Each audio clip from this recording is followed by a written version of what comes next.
at Buchwalter Greenhouse, and today we're going to talk about herbs. So how we cut them, how you store them, annual, perennial herbs, just a few things about herbs growing in your garden and putting them back into your kitchen for you to eat summer all the way throughout winter. So first, let's start with our annual herbs. One thing about annual herbs is they can bolt. So that would be when they go to flower. So they're working on the flower and the seeds. That's when your plant is focused on reproducing those seeds, not necessarily the good green foliage and growing that we like to use in lots of our recipes. So bolting happens if it gets too hot, definitely with cilantro, and if you don't harvest enough. The best thing about herbs is that they love to be cut, they love to be harvested. So you can get so much more if you keep up with cutting them and trimming them back, because that keeps giving them more and more new growth. So let's start with parsley. This kind of goes for cilantro, dill, parsley. All these three, how do you cut them? So you'll notice on the parsley, it's got these nice long stems, kind of like celery almost, and you'll want to cut that all the way down to the base. You don't just need to cut the leaves here. Nothing new is going to grow from that stem. So take it all the way down to the base. You'll see on the parsley these new little leaves. So that's where the new sprouts come out.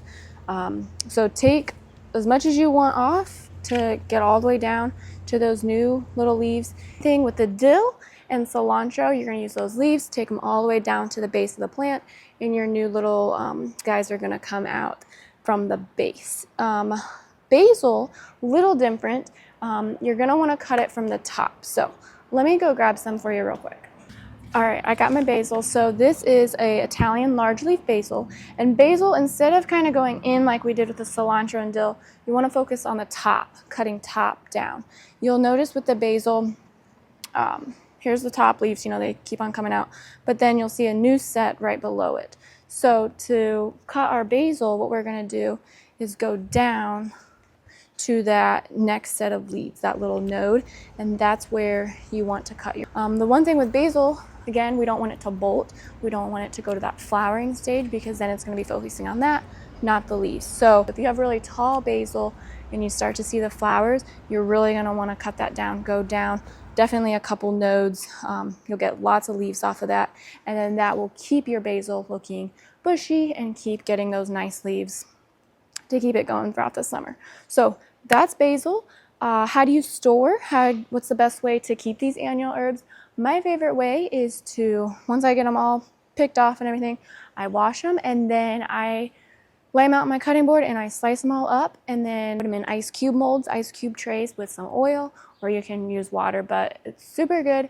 And I put them in my freezer. I have these little reusable silicone bags. I stick them in there, and whenever I need them, throw it in a spaghetti sauce or anything. You just pick out an ice cube, it melts in your skillet with your food. So good, fresh basil, and I can use it in the middle of January. So that's how we use annual herbs. Some people say they're not the best at drying, but you definitely can. I know I've dried these herbs, but I like them fresh, cut them up, and then freeze them.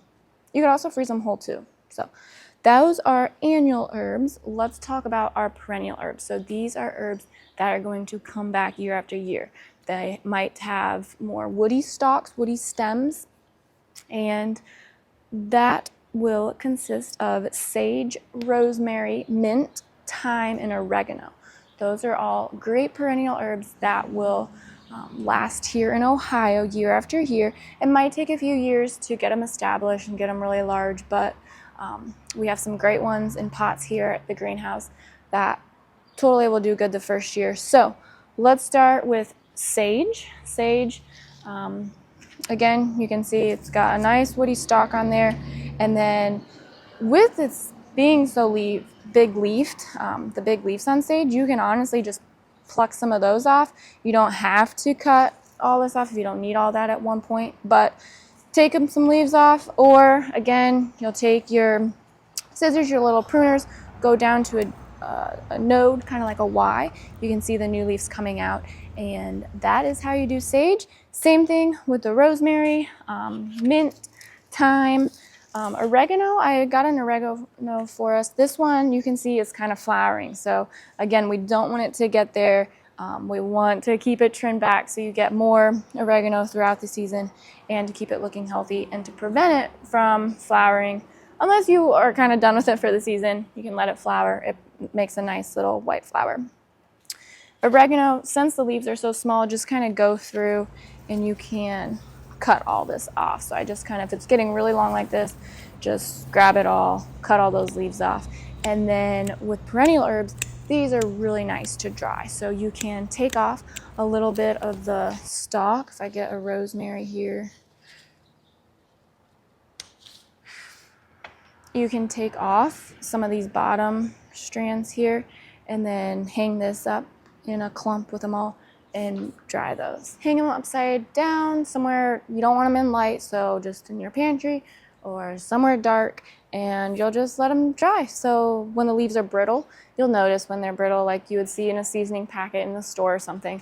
When it gets to that point, then you can go ahead and strip all those other leaves off. I just strip them into a bowl, and then you can leave them whole like that if you want to, or get scissors and just go through and chop them all up. There are some gardening scissors that have like 5 blades. I can link those in our description today. So that's for those perennial herbs. Chives. Chives is another great perennial. It's got an onion taste, so anything that you would put onions on, you want a little bit fresh chives, will be great. Those you're just going to gather like in a ponytail. You're just going to get them all and then just cut it off, kind of like you're mowing your grass. So you'll want to chop it all down there 1 to 2 inch, and that's how you take care of chives. Again, chop those up, freeze them in little ice cubes, or sprinkle them on any of your favorite dishes, potatoes, anything that you're having for dinner that night. Chives are super easy. I will link a website. She's got really nice info on it as well, some pictures and more step-by-step and some good recipe ideas. So I'll put those in our description, and that's about our herbs. Pretty simple, basic tip. We want to keep trimming them, keep up with using those herbs throughout the summer so they keep producing. If you want them to keep producing, you can chop them up in ice cubes, put them in your freezer, or dry them. 2 of my favorite ways to store herbs. And that's pretty much about our herbs for today. Thanks for watching, and we'd love to see you here in the greenhouse. We have all